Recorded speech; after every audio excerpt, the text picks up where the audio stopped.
So last night as I was prepping for the interview, I put Miss Franklin's greatest hits on, and me and my 4-month-old danced in the kitchen. Aw. Yep, he fell asleep to Ain't No Way, by the way.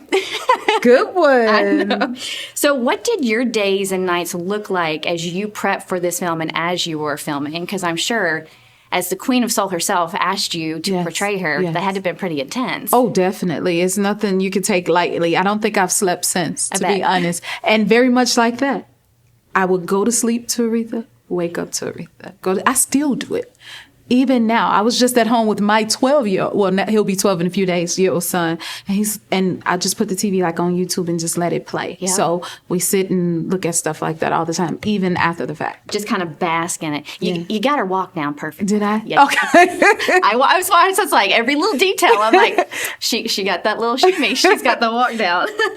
Now, Miss Franklin had such a presence in life. Did you ever feel her spirit when you were on set? Always. Yeah. And I still feel it. As you're going through all, like, doing the promotion? Yeah. Like, I feel like she comes to me in different ways. It's really bizarre. Yeah. But it's a certain, like, almost like a spiritual energy, you know? Especially in a lot of the church scenes. Oh, I bet. Oh, my God, yeah. There's several moments that stood out for me during the movie. You know, Martin Luther King Jr.'s funeral, that performance of Think in France. I found so moving, and also the insanely beautiful performance of Amazing Grace, which you just did phenomenally. Thank you. Was there a scene in particular for you that was the most rewarding? Because there are so many monumental scenes throughout this movie. Like after you finished it, you were just like...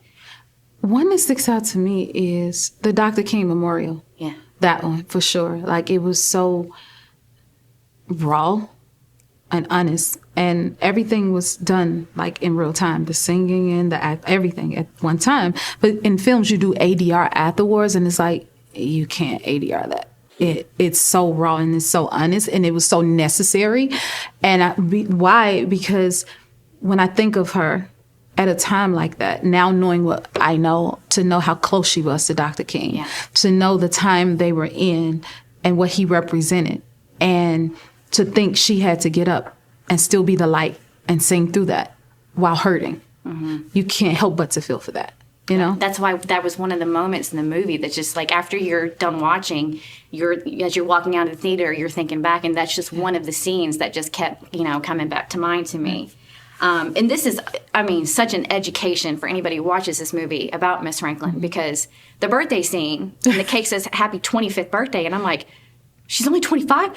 Like, that woman has lived an entire life. Yes. Just up to, and like everything she had endured up to that point, not just career-wise, but personally.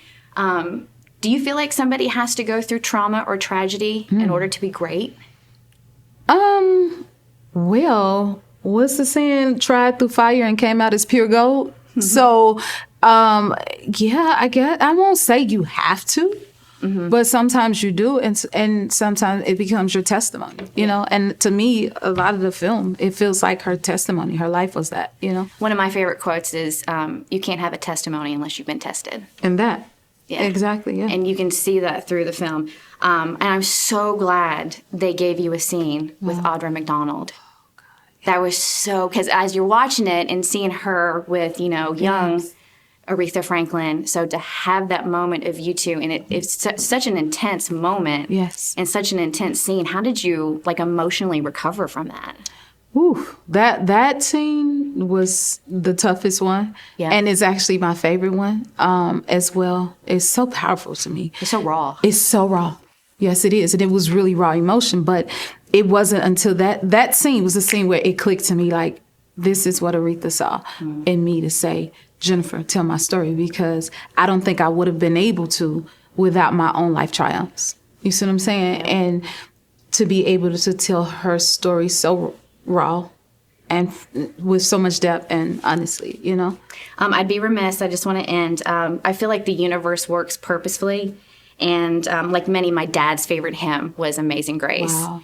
And next week is going to be the 4-year anniversary of his passing. Oh. So, and I've really been struggling the past couple of weeks. And then this opportunity came about, and I'm sitting there in the theater and I'm watching you perform Amazing Grace. And I really needed to hear it sung like that in that moment. So I just wanted to say thank you. I love that. Yeah. And I think you're going to move so many people. And I'm putting all the Oscar vibes out there for you. Thank you so much. It was fantastic. Wow. Thank you. Thank you. Thank you all so much. The Bert Show. Real. Funny.